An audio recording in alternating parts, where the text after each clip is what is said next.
যে লাউ বিচি আমরা অবহেলায় ফেলে দিই, আজ তা দিয়েই তৈরি হবে এক রাজকীয় নিরামিষ পদ।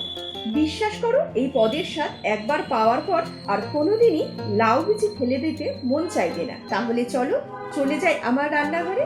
খানিকটা পোস্ত 30 মিনিট জলে ভিজিয়ে রেখে দেব। 30 মিনিট পর জলটা সম্পূর্ণ ফেলে একটা মিক্সির পাত্রে নিয়ে মিহি করে বেটে নেব, যতদূর সম্ভব কম জল দিয়ে। পোস্ত বাটা হয়ে গেলে তার থেকে বড় চামচের 2 চামচ তুলে রেখে দেব পরে ব্যবহারের জন্য। এবার এর মধ্যে একে একে দেব কাঁচা লঙ্কা, আদা, সামান্য লবণ ও চিনি। লবণ আর চিনি এই মুহূর্তে খুব একটা বেশি দেব না, কারণ কোপ্তাগুলো কিন্তু ঝোল থেকেও লবণ আর মিষ্টি টানবে, নইলে কোপ্তাগুলোতে অতিরিক্ত লবণ হয়ে যাবে। এখানে লাউয়ের বিচি রয়েছে 1 কাপ। বাড়িতে বাড়তি লাউ আসলে দেখবে শক্ত শক্ত বিচি থাকে ভেতরে। আজকে রান্নাটা করতে কিন্তু আমাদের সেই শক্ত লাউয়ের বিচি লাগবে। লাউয়ের বিচি থেকে যতদূর সম্ভব জলটা ছড়িয়ে মিক্সিতে বেটে নেব, খুব মিহি না হলেও চলবে। অন্য একটা পাত্রে নিয়ে নিলাম। এবার এর মধ্যে দেব বেসন। বেসন এখানে শুধুমাত্র বাইন্ডিং এর কাজ করবে, অতিরিক্ত দিলে কিন্তু কোপ্তাগুলো শক্ত হয়ে যাবে। কোপ্তাগুলো শেপ হোল্ড করে থাকার জন্য যতটুকু বেসন দরকার ততটুকুই দিও। তেলে দেওয়ার আগে মিশ্রণটাকে খুব ভালো করে ফেটিয়ে নিও, তাহলে কোপ্তাগুলো খুব নরম আর মোলায়েম হবে এবং গ্রেভিও খুব সুন্দরভাবে ভেতরে ঢুকে যাবে। আমার চ্যানেলে অনেক ধরনের নিরামিষ রান্না রয়েছে, সবকিছুর লিংক পেয়ে যাবে তোমরা এই ভিডিও ডেসক্রিপশন বক্সে। কোপ্তাগুলোকে মৃদু আছে হালকা সোনালি করে ভেজে তুলে নিতে হবে। এই রান্নাটা সম্পূর্ণ সর্ষের তেলে অবশ্যই করবে, তাহলে স্বাদটা অসাধারণ হবে। কোপ্তাগুলো ভাজা হয়ে গেলে অতিরিক্ত তেলটা তুলে রেখে অন্য একটা বড় কড়াইতে সামান্য সর্ষের তেল গরম করে নিয়ে দেব ফোড়ন। ফোড়নে ব্যবহার করেছি তেজপাতা, শুকনো লঙ্কা, সাদা জিরা, আর দেব ছোট এলাচ, দারচিনি, লবঙ্গ, সামান্য থেতো করে হালকা করে ভেজে নেব। ফোড়ন ভাজা হতে হতে জিরার গুঁড়োতে সামান্য জল দিয়ে মিশিয়ে নেব, নইলে জিরার গুঁড়ো গরম তেলে ডাইরেক্ট দিলে পুড়ে উঠবে।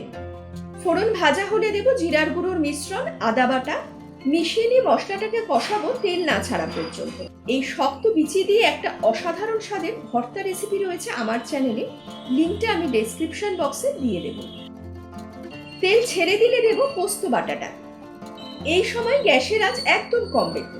পোস্ত পুড়ে গেলে রান্নাটার যে রাজকীয় স্বাদ তা কিন্তু একদম নষ্ট হয়ে যাবে। দেব কাঁচা লঙ্কা আর স্বাদ মতো লবণ ও মিষ্টি।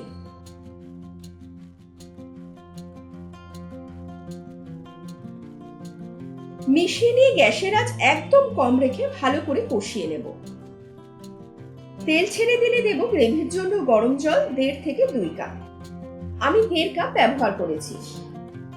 মিশিয়ে নিয়ে গ্যাসের আঁচ বাড়িয়ে গ্রেভিটাতে 1 ফুট আসতে দেব।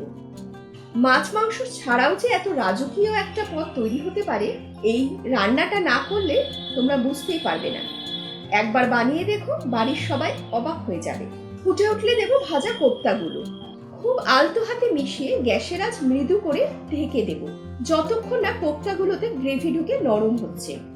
এই ফাঁকে একটা গরম কড়াইতে সামান্য মৌরি রোস্ট করে হামাল দিস্তায় গুঁড়ো করে রেখে দেব। গরম ভাত, পোলাও, রুটি, পরোটার সাথে এই পদটি থাকলে আর কিচ্ছু লাগবে না তোমাদের। কিছুক্ষণ পর একটু দেখবো কোপ্তাগুলো নরম হয়েছে কিনা।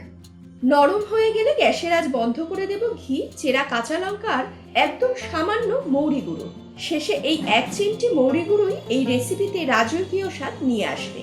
তবে মনে রেখো, মৌরির স্বাদ আলাদা করে বোঝা যাবে না, কিন্তু পুরো গ্রেভির ঘ্রাণটাই অন্য একটা মাত্রা পাবে। 5 মিনিট ঢেকে রেখে দেব।